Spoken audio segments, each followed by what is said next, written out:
makes me think about our own fertility journey. Something that I think about every day. Anybody out there, if you're going through your fertility journey, keep hope alive. Don't give up. God's got you. Here I am in my latter 30s, trying to get pregnant. Very excited for that future of us having a child together.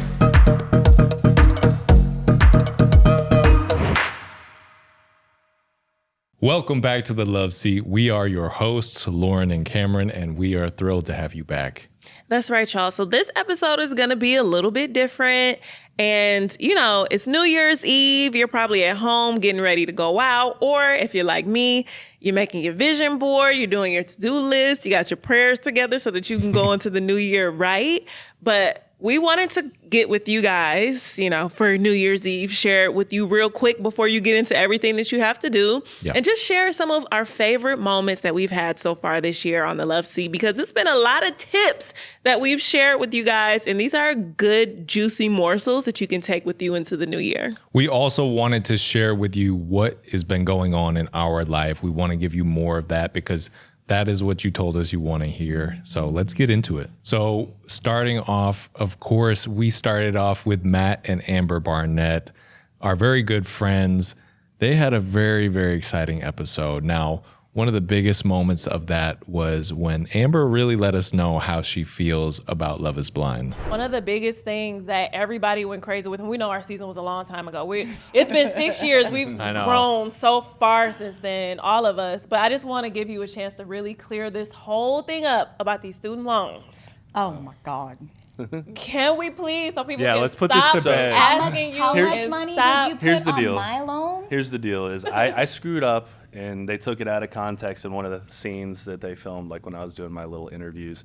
And I said I used selling my house money to pay off student loans. And I paid off my student loans. I had like $40,000 in student loans that they didn't air on the show. Yeah. And I was still paying them off. And I was like, I sold my house. I had all this money. Like, let's get rid of another payment, you know?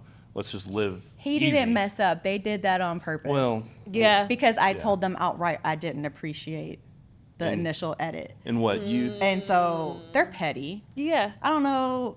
A lot of people don't put it out there, but Chris Colleen is petty. Those producers are petty.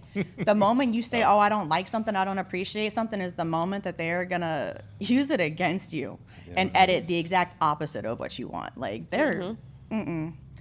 They're dirty, and they knew exactly what they were doing. And if you hadn't said it that way, they would have asked you the same question a million more times until they got a clip that they wanted to put it in there the way they wanted. That's one of the things that you don't understand when you're doing this, and they're asking you to answer a question multiple times. Yeah. And like 2 days later, they ask you the same line of questioning, and you're like, I already did this, but I'll give you what you want because I'm over it. Yeah. And then they use one thing you say wrong and make it a whole storyline. It's crazy how they do try to like wear you down over time. They used to get so mad at me because I would get fed up and they'd ask me the same question and I'd try to come at it from a different angle, and then I'd stop. I'm like, what do you want me to tell you? Right. What answer are you looking for? Right. What do you want me to say here? And it's like, oh, it's not what we want you to say. It's what you think. And I'm like, I said what I think. I said what I think. I don't have anything else to say. Right. The amount of times we talked about money when we had no interest in talking about money, we were like, we were having fun, having a great time, and like, you know, can you talk about, finances? Right. And we're sitting there like having a freaking blast, and they just like ruin the mood, and they're like, well, what do you think about paying for the wedding that you guys are paying for? Like, stop. They made us have a whole dinner one time talking about that, and they're like, we want you guys to talk about the wedding. And I'm like, okay, we're talking about wedding planning. They're like, okay, no, talk about paying for the wedding. And I said, but we're not, you guys are paying for everything. Like, well, let's just pretend. Yeah. And then they made it look like I was trying to get Matt to pay for everything. And I'm like, wow. I was so salty when I saw that. And I was like, now I see. Yeah, I think Amber almost broke the internet with that one. I mean, one thing about Amber is that she does not hold back, okay? She's going to tell it how it is, and I respect her. Hey, that was her experience, and I'm glad that she had a chance to really air it out and set the record straight, because there was a lot of misunderstanding there. Absolutely. And one of the beautiful things to come of that was now so many people actually really appreciate Amber more than ever before, as they should. And it's so beautiful when you see a show, our show, The Love Seat, actually changed how people felt about Amber. Yeah. You know, when it actually has a positive change, it's not just a moment of entertainment. It actually has some impact. Yeah, too, for me, one of the things that have been like a staple in my life this year is really standing in who I am and really using my voice and my power. So I really resonated with Amber. She does not back down in who she is. She knows who she is and she stands her ground. And honestly, that's like admirable. I wish that I could do that more. So I'm going to continue that into 2025 and standing in my own, speaking out when I feel like I need to, and just taking charge. Well, I have to give you your flowers right now because this year you have really just impressed me. You've done like 5-6 different speaking engagements. Oh, man. Urban League. You spoke at Ohio State University. Oh, thank you, babies. You won a Legacy Award for Black Girl Digital. Yeah. I mean, the list really goes on.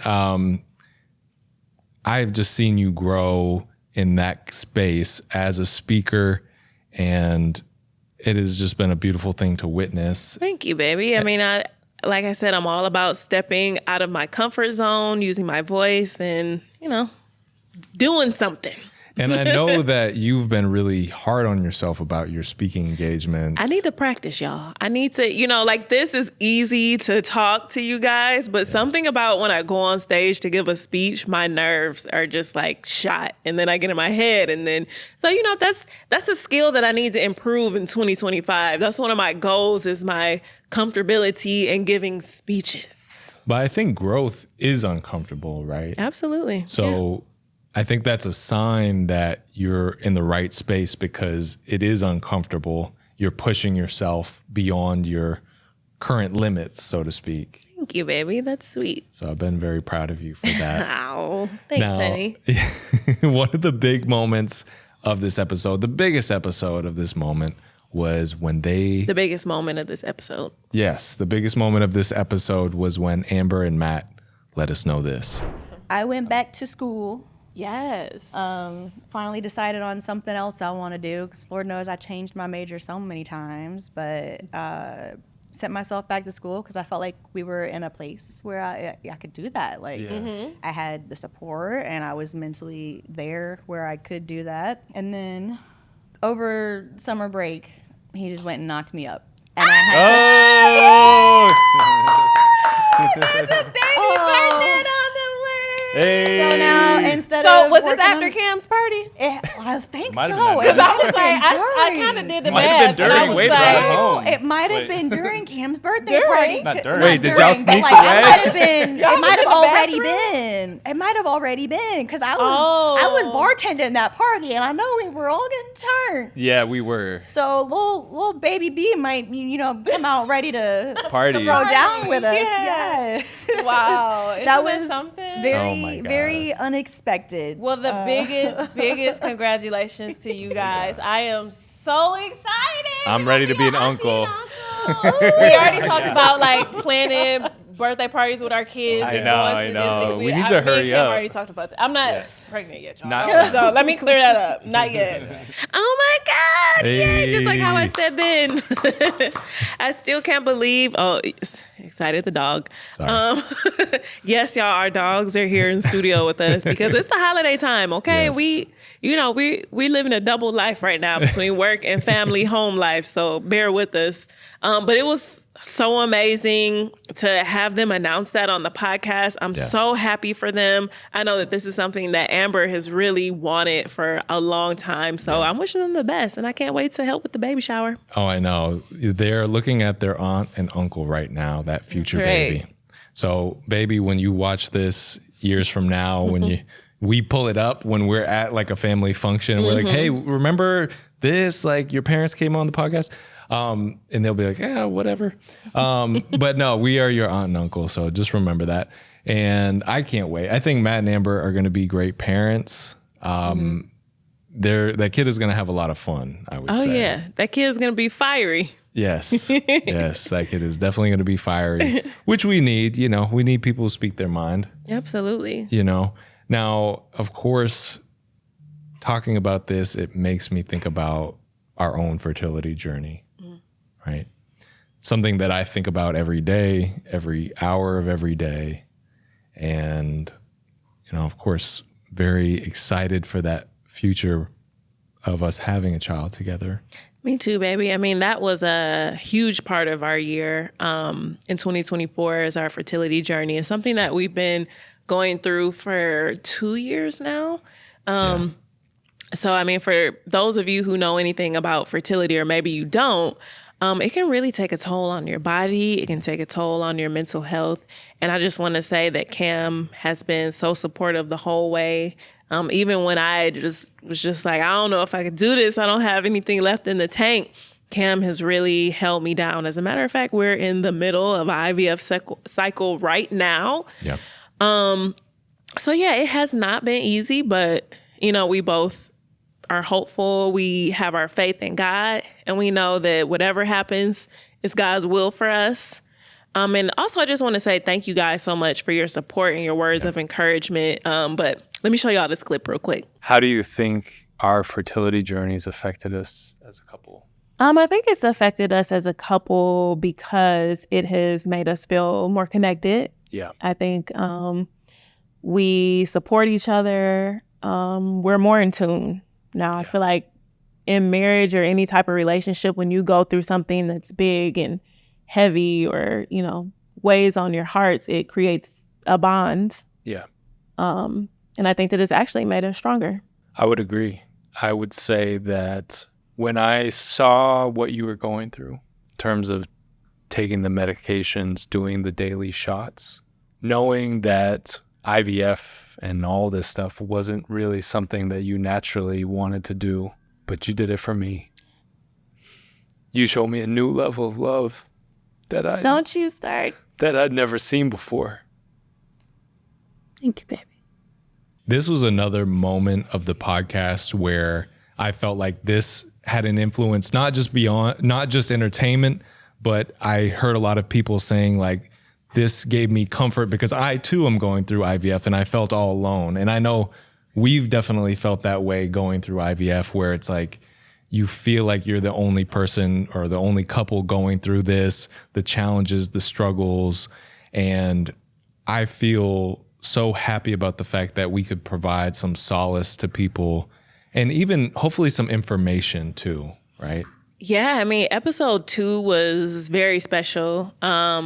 Like Cam said, that was the first time that we even opened up about this. I'm so happy that we had our friends Ace and Shelah on because she also shared about, her journey and her fertility journey. And I just want to say women's health is so important. I mean, whether it's your fertility, whether it's your fibroids.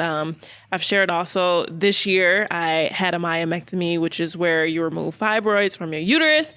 That's also a part of my fertility journey. We're going to have a whole separate, I'm going to have to do some videos on Instagram or something, really diving into my story, my fertility journey.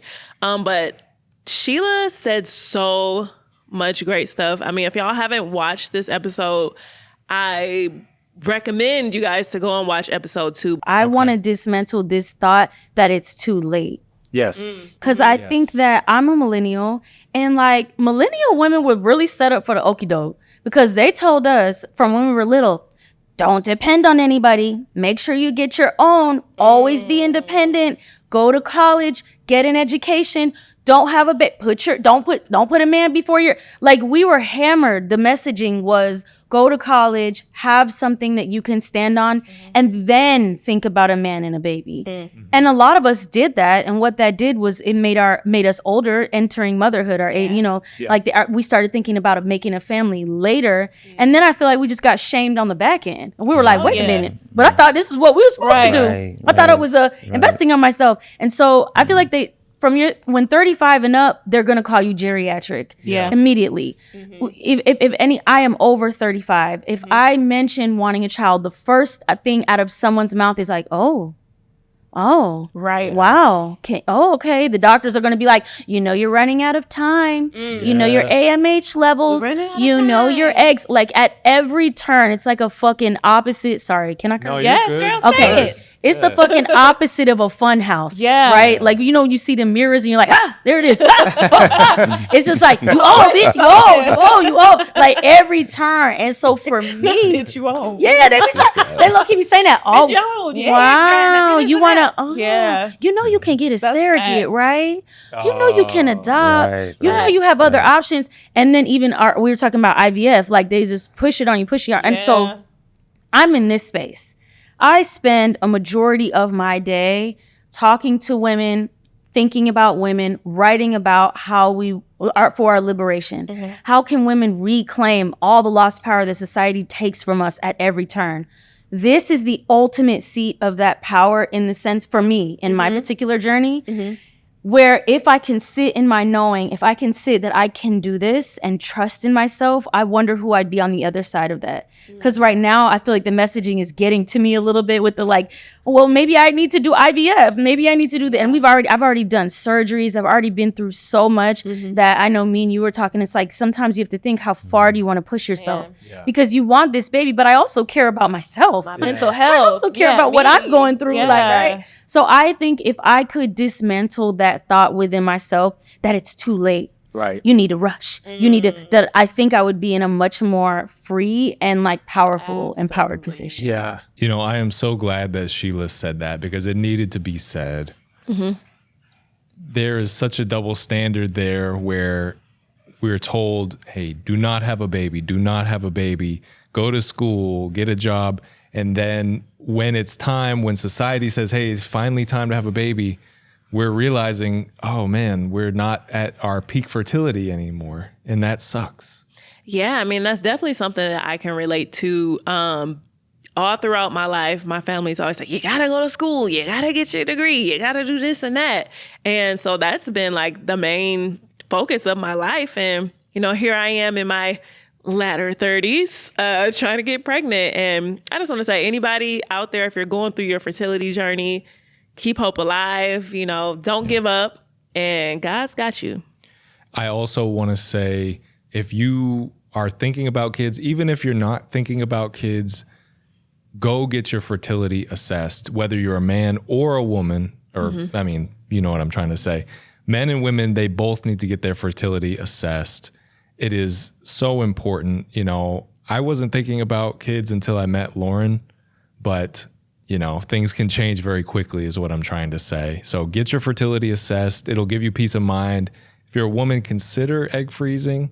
If you're, you know, especially going into your 30s, that can be a huge stress reliever to know you have that security. Also, last thing I'll say about this, I just want to let women know there are other ways to motherhood. If you are unable to give birth to a child or carry a child, I mean, there's so many other alternatives from adoption, surrogates. So, you know, there's options out there for you. There are, and I also want people to know that there is also actionable things that you can do to improve your fertility, things to know about IVF, things that we've learned along the process that have really helped us and put us in a better spot.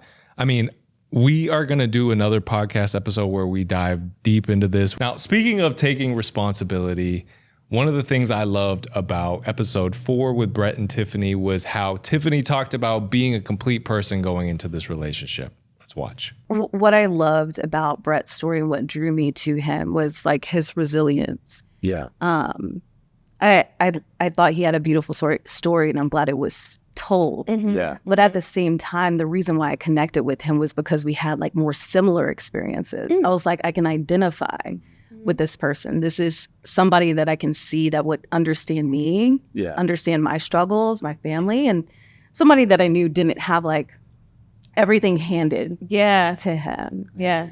And I think for me, and I think I kind of understand why some things maybe weren't aired, but for me, it was, I didn't have the story told of like who I was, right? Maybe like more of my professional background. Right.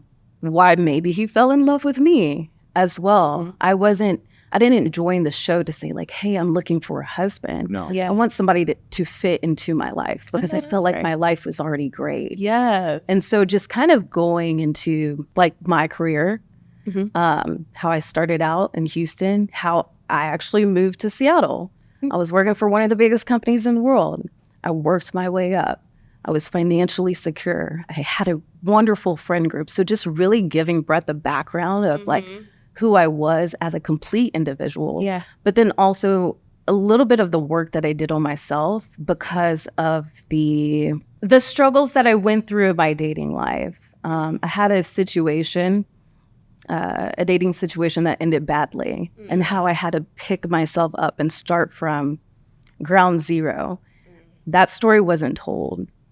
I may understand why like later on, but it was something that meant a lot to me and something that I was really proud of. And I wanted that story to be told because I wanted to inspire other women to make a life for yourself and be happy on your own. And like the person that comes into your life will be walking into a complete situation. They would fully know you and accept you and just be proud of the woman you've become.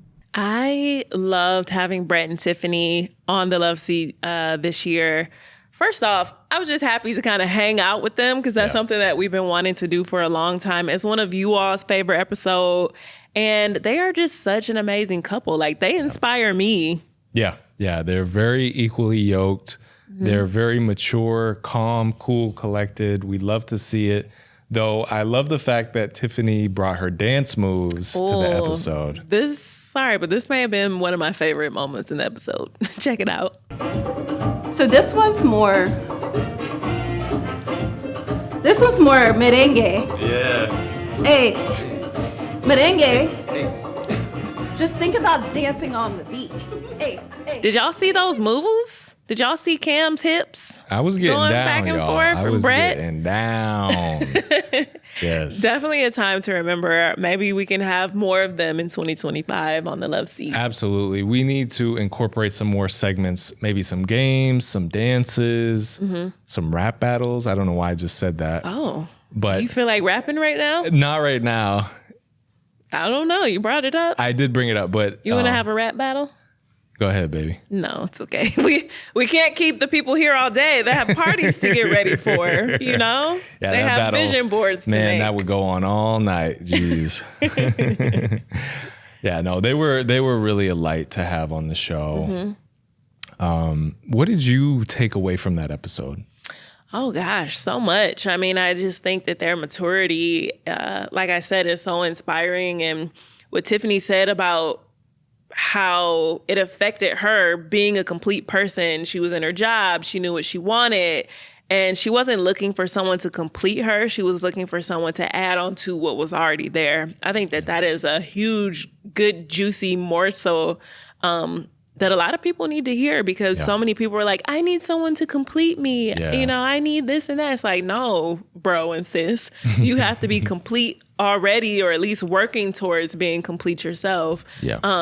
So that the life that you build with someone is a shared experience. It's not just you leaning on the other person for your joy or your comfort or anything like that. Because that could be a lot of pressure. And I think that a lot of relationships fail for that reason. Absolutely. They're expecting their partner to be everything to them.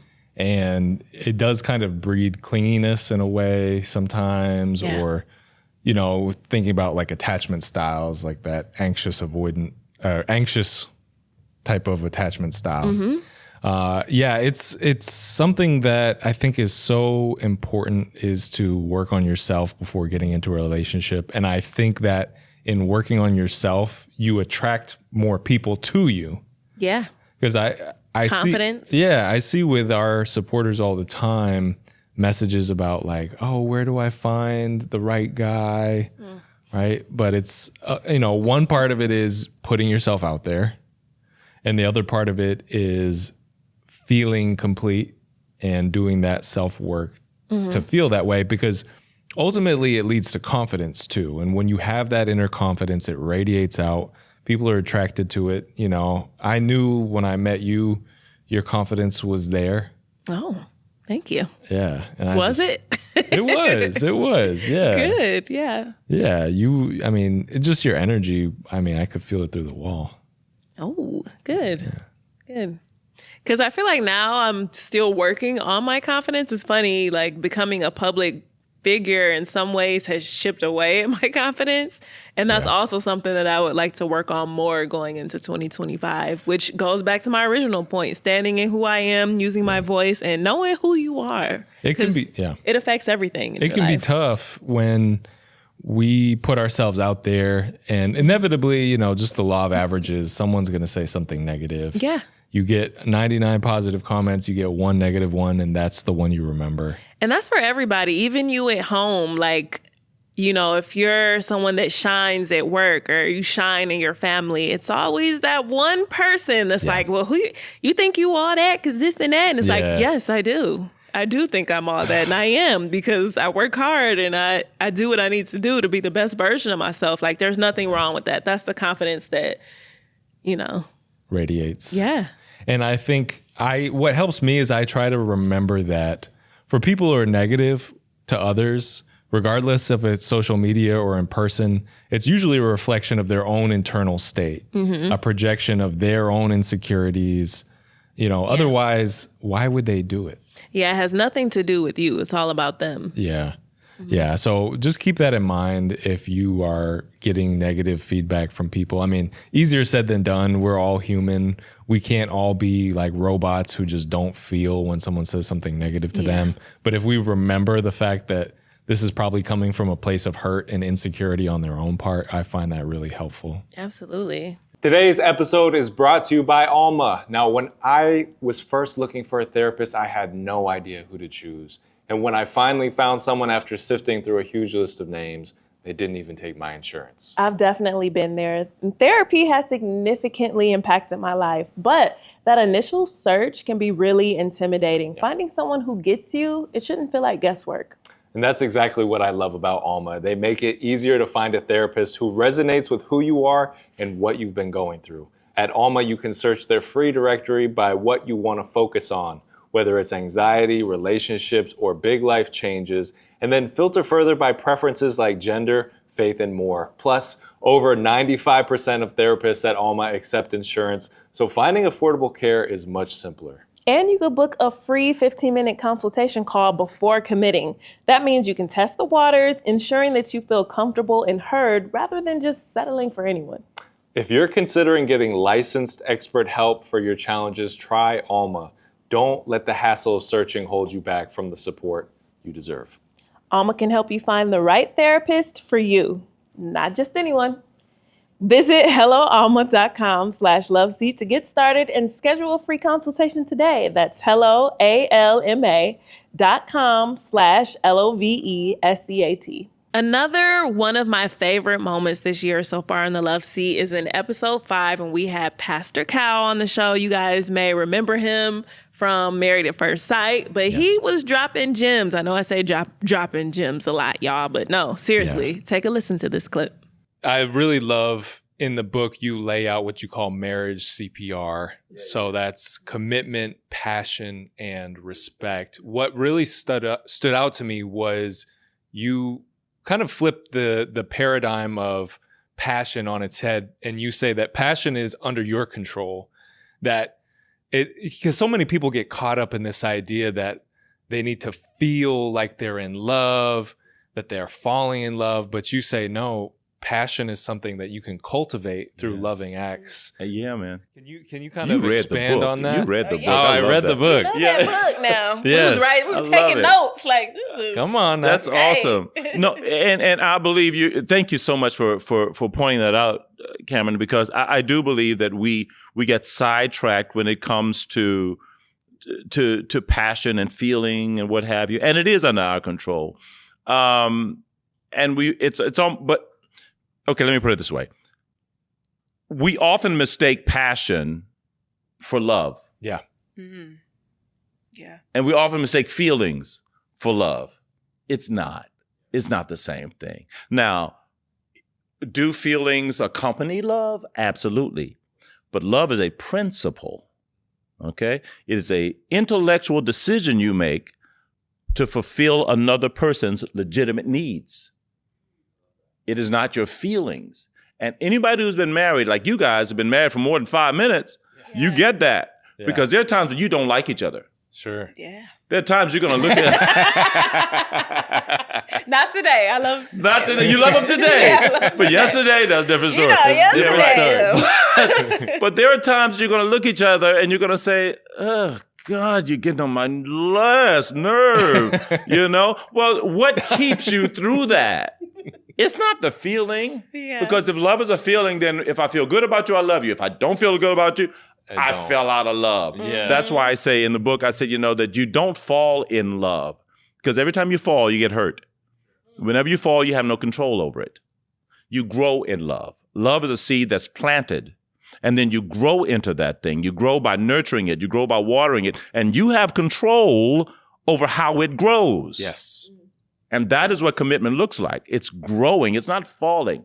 And I'm so sick of the idea that love is like something that just floats around and I found it. You gotta catch it. You gotta catch it. I found love. Oops, I fell in love. No, you didn't fall in nothing. You fell in lust. Yes. You fell in desire. Sure. You fell in passion. But no, you don't fall in love. You grow into it. Yeah, I love that. I mean, I got chills when he first said this because I think so many people get caught up in this notion that love is a feeling. You're supposed to feel the butterflies.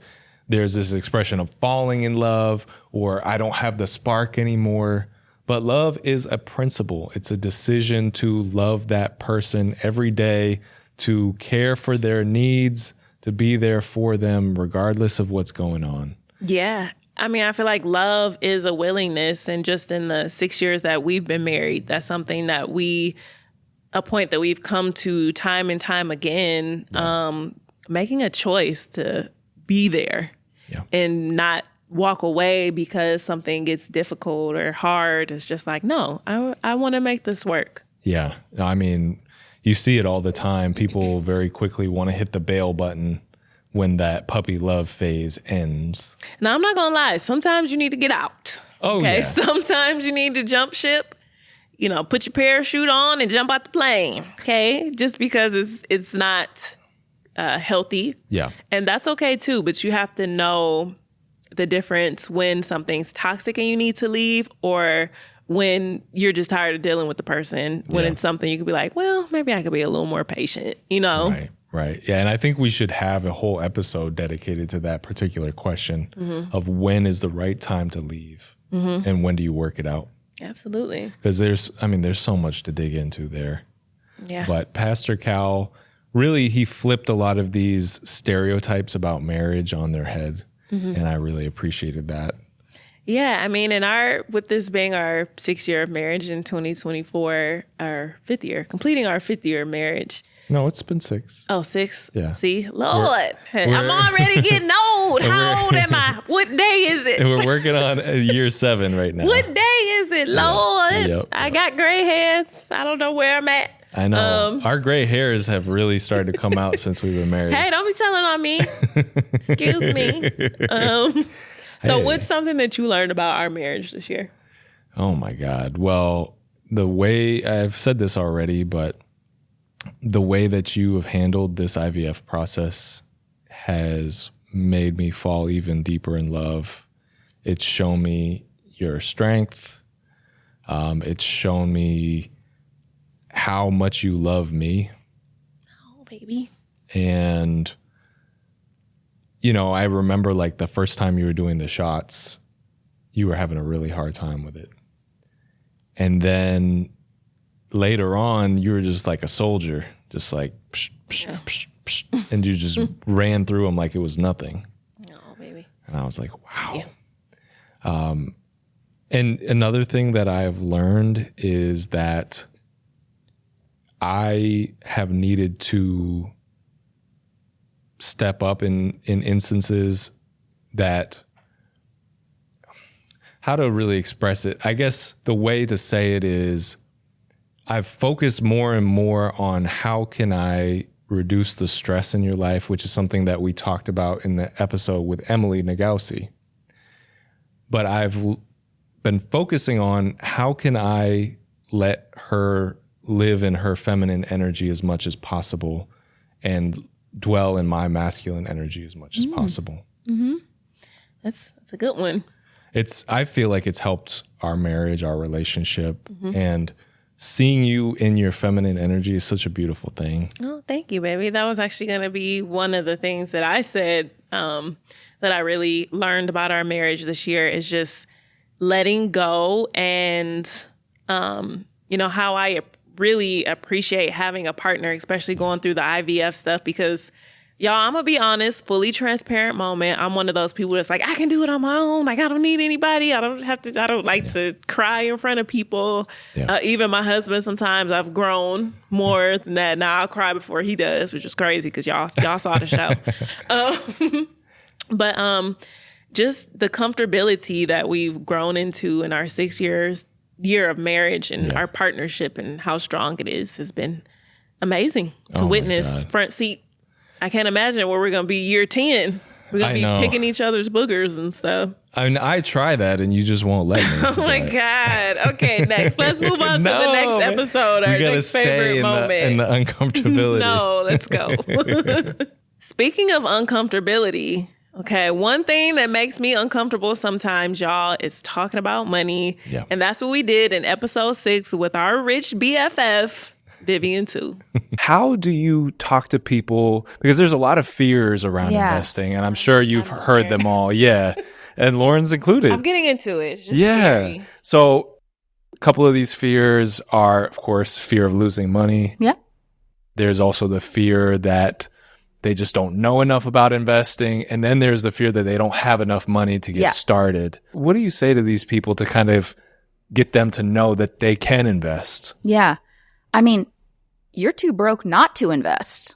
That is the true saying here. Because unless you currently already have enough money to comfortably retire, you need to invest. The American dream, I talk about this in my book, Rich AF, but like the American dream is dead. It does not look like what it looked like 50 years ago. Sure. You cannot save your way to rich. If you are a normal average American, if you are making less than $500,000 a year, you cannot save your way to rich. Yeah. You must invest. And you can't afford not to, because all the while you're getting a 2-3% raise at work every year.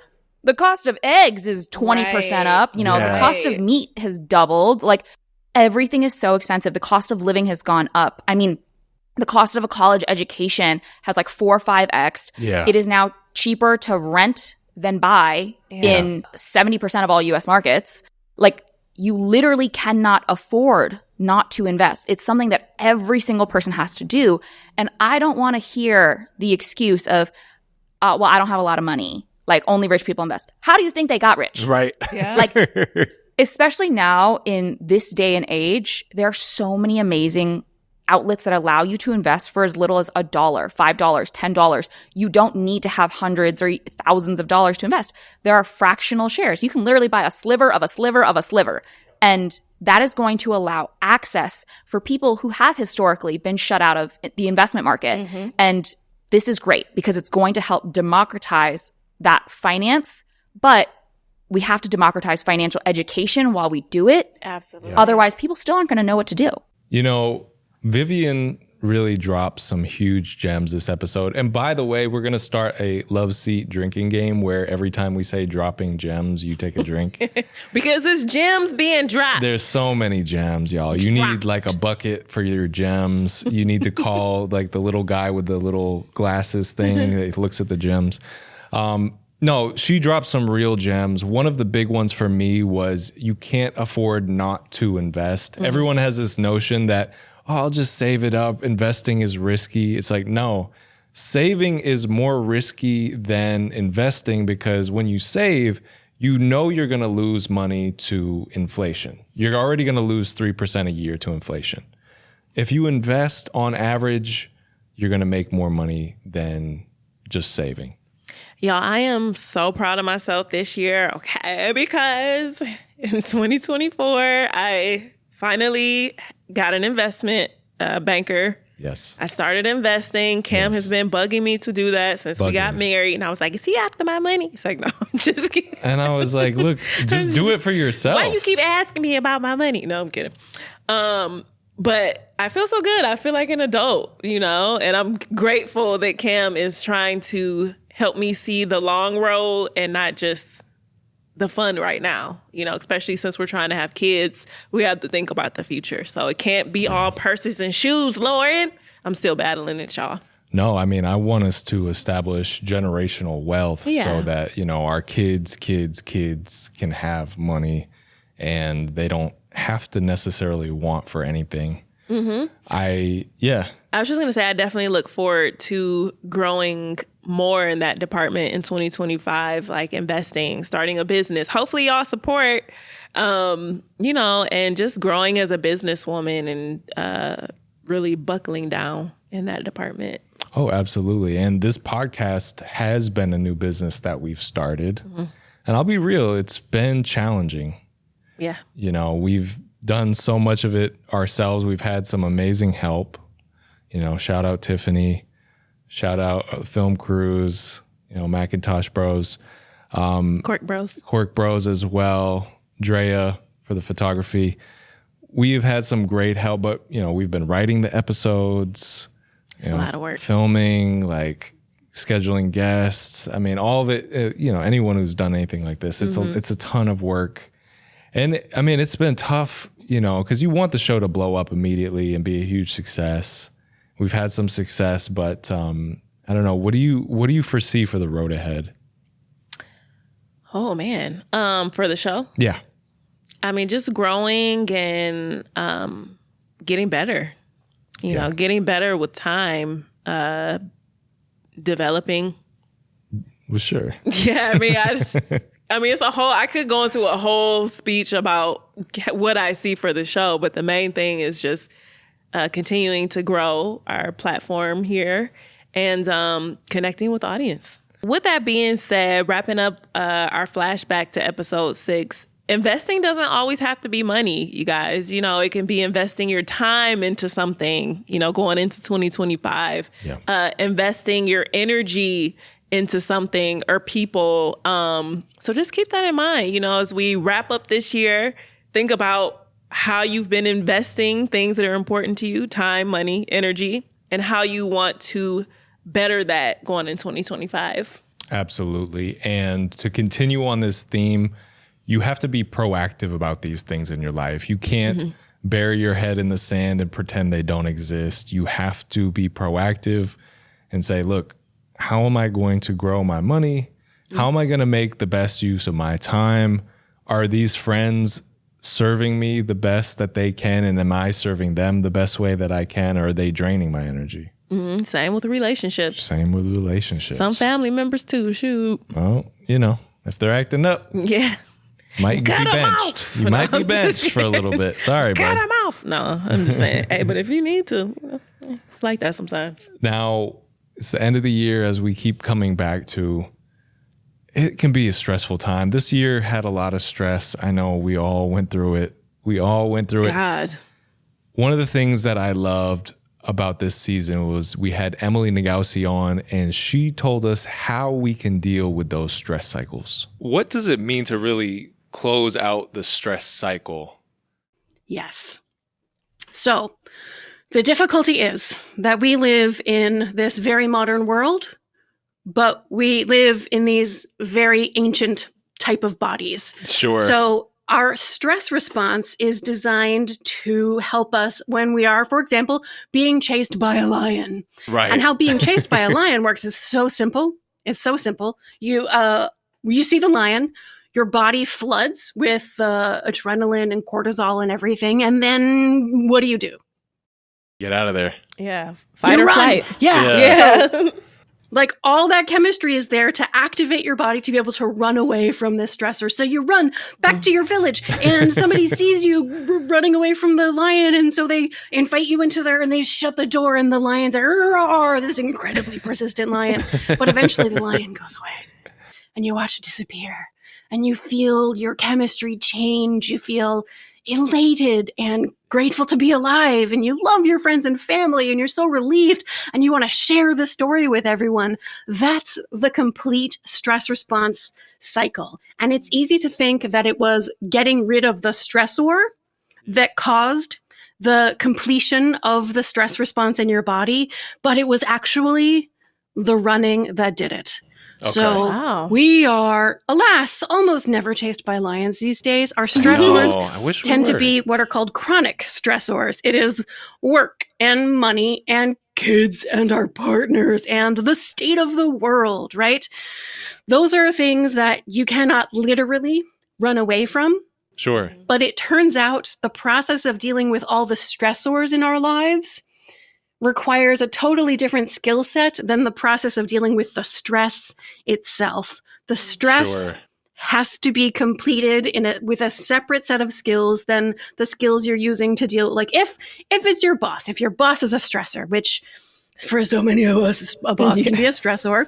Yeah. You behave yourself. You put on your grown-up mask and you say, thank you for that feedback. That's really important. Thank you so much. Oh, yes, that's a correct idea.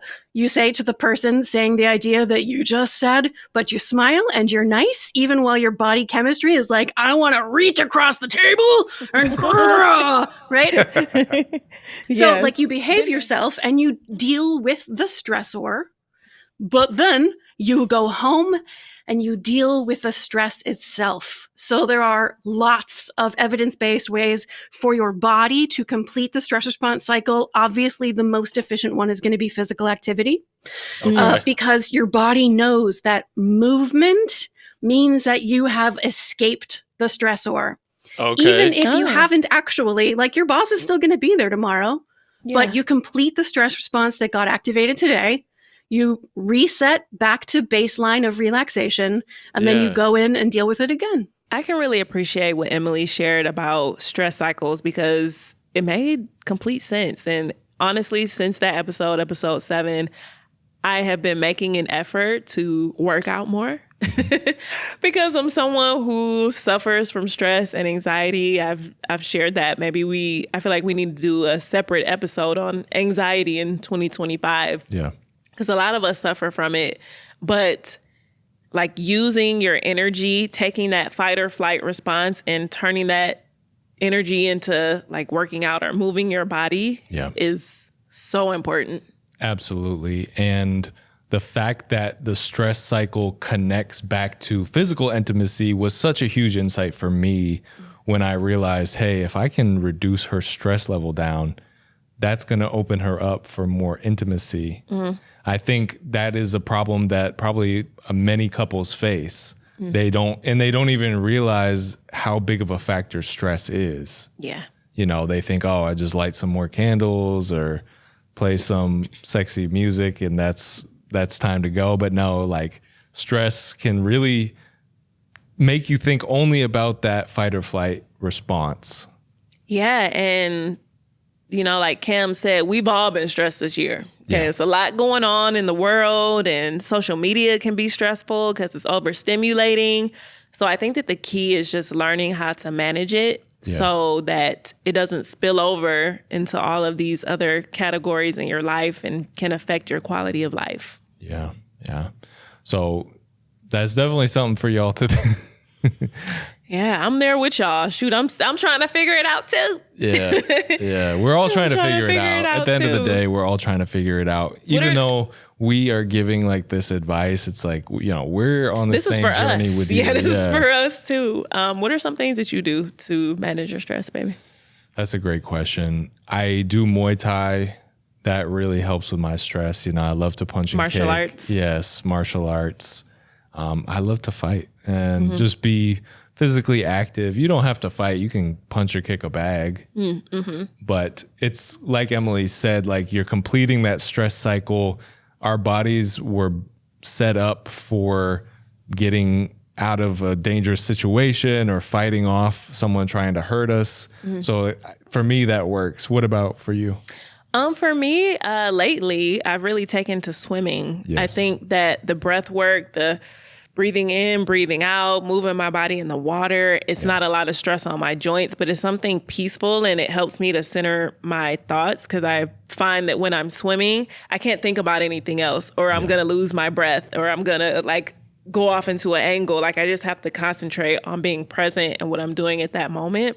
And that has been amazing for my stress and anxiety. So highly recommend. And Black women, y'all can put on a swimming cap, okay? Because I wear a swimming cap with my braids. I found the extra large one. It's on Amazon. So, you know. Oh, yeah. You look good in it. Get in the water, sis. Get in the water.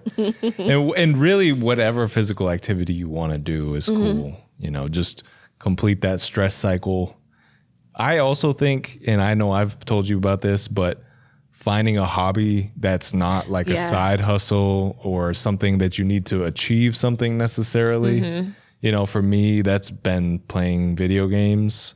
Something I like hadn't done for like 13, 14 years. And then suddenly I was like, you know what? It's not mindless per se, but it's something that, you know, I don't need to turn this into a side hustle. I don't need to like achieve something. It's just fun.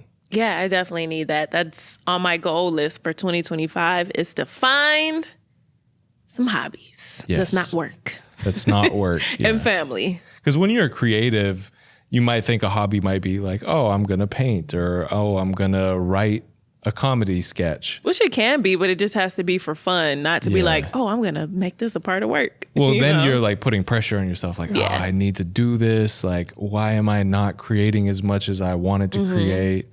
And that can be super stressful. So I don't know, y'all. Jump in the chat. What are some hobbies that y'all have started, or that you do, or that you're looking forward to doing? Maybe y'all can inspire me. Give me some ideas. Yeah, let's do it. And speaking of y'all, first of all, we wanted to thank you for holding us down for these first 7 episodes of The Love Seat. It's really been a journey so far. I think we're just getting started with the show. We have so much more to go. We've got some really excited guests for the next season, if we want to call it that. They're excited. We're excited. I wanted to dig into some of the fan questions, the letters that they've been writing us. Yes. So this is the first letter, and we may just do this one. So this is the first letter. My boyfriend and I have a strong connection, but some significant issues are causing me doubt. For example, I dream of starting a family someday, but he has made it clear that he doesn't want children. Additionally, I am very career driven and value personal growth, but he seems content staying in the same job without aspiring for more. We also have different views on finances. I'm a saver, he's a spender, which has led to disagreements. Now, I love him dearly and we share many happy moments, but I wonder if these differences are too big to ignore. Am I settling by staying in this relationship despite these fundamental mismatches, or are these areas where I should practice healthy compromise for the sake of our relationship? Wow. Yeah, it's a lot going on there. Yeah, I mean, just off rip, I would say some things you can't, or you may not want to compromise on. I mean, if having children is something that's very important to you, that's something that you could later down the line regret or grow bitter to your partner about. So that's a big one. That alone, I would say, y'all need to go your separate ways, because that's definitely something that's life-changing and life-altering. The second thing was, what was it? Career-driven versus he's content basically just getting by. Girl, y'all are not even compatible. Okay? Or sir, whoever. Yeah, y'all just don't seem compatible. I know he looked good, sis, or bro. Y'all just don't seem like a good fit. I mean, if you're career driven and this is someone who's just happy with where they are, I mean, you could inspire them, but you kind of don't want to take the energy from what you're doing to give to someone to get them to get on your level. I mean, sometimes that's okay, but if they're just happy with where they are, they don't want you to push them. That's going to ruin the relationship. Like, leave me alone. I told you I'm happy with what I'm doing. And you're like, it's just going to create frustration and friction in the relationship. Yeah. And I would add to that when you're looking for a partner, you have to consider, what if they never change? What if they stay statically as they are in this current moment for the rest of our relationship? Would you be okay with that? Yeah. Now, we all evolve in our relationships. Yeah. But just assume that they don't. Assume that they're a static person. Can you accept them for how they are right now? Or is that unacceptable? I mean, that was something that I considered when we were in the pods. But you need to consider that for sure. You know, it's a very dangerous game trying to change someone, especially when it sounds like you guys have a lot of differences. Yeah, like they don't want to be changed. Yeah. You know, I don't think that should be the goal. Like you said, going into a relationship, like I can change them because that's a lot of disappointment. No. If that person evolves, that's a bonus. Yeah. You know, hopefully everyone should evolve in life, but I mean, I don't know. That's just a lot of pressure. So my advice would be that y'all go your separate ways and you find someone that's more compatible with what you want in life, and find someone that shares those same things, because they're out there. And you said he's a spender and you're a saver, but you also said he's not aspiring for more in his career. Yeah, that's not a good recipe. He gonna be spending your money. Yeah. So no. The takeaway there, like, you know, don't find a relationship and be like, oh, I'm gonna mold them into who I want them to be. No. That's a recipe for disaster. I think we got time for another question. So I've been with my boyfriend for 3 years now. We met in college and have grown together since then, moved in together, started our careers together. We've talked about marriage and our future, and he seems interested in the possibility of getting married, but has never committed to a timeline. Despite our time together and all the hints I've dropped, he still hasn't proposed. I'm starting to feel anxious and wonder if we're on the same page about marriage. How do I get my boyfriend to propose? Wow. 3 years, no proposal. Yep. Are you sure that that's what he wants? Right. I mean, have y'all had that conversation? Is marriage something that he even wants in his life, whether it's to you or not? Because some people just don't want to get married. Yeah. But I don't think you can make anyone propose. I mean, if you have to make someone propose, that's probably not a marriage that you want to enter, because they're not even ready to commit to you. That's a forced action. They feel obligated. And I don't think that that's the right feeling that anyone should have going into a marriage. I feel like it should be mutual. Both people should be excited about it. Yeah. And, you know, turning that page in your relationship should be something that everyone's celebrating, not like I guess I got to go ahead and get engaged because she won't leave me alone. You know, it's just that energy is not good for long term. Absolutely. And here's my take on it. There should really be no confusion or ambiguity about whether they want to get married or not. To me, that says that you haven't had those discussions that you need to have. Mm-hmm. When we talk about communication, this is exactly what we're talking about. Yeah. If you don't know where they stand on getting engaged, getting married, that means you haven't had enough conversations with them to know. Mm-hmm. There's nothing wrong with being direct. I mean, you guys have been together for 3 years. If you went up to him and was like, hey, I would love to get married to you someday. How do you feel about that?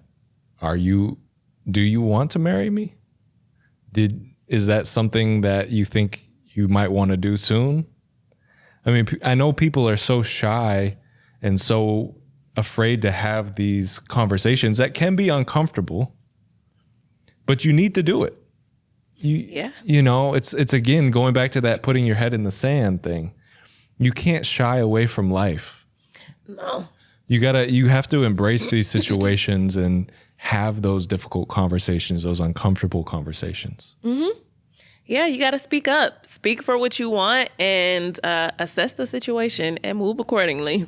Because it's rooted in a fear that he may say, no, I don't want to get married. I'm cool with how we are right now.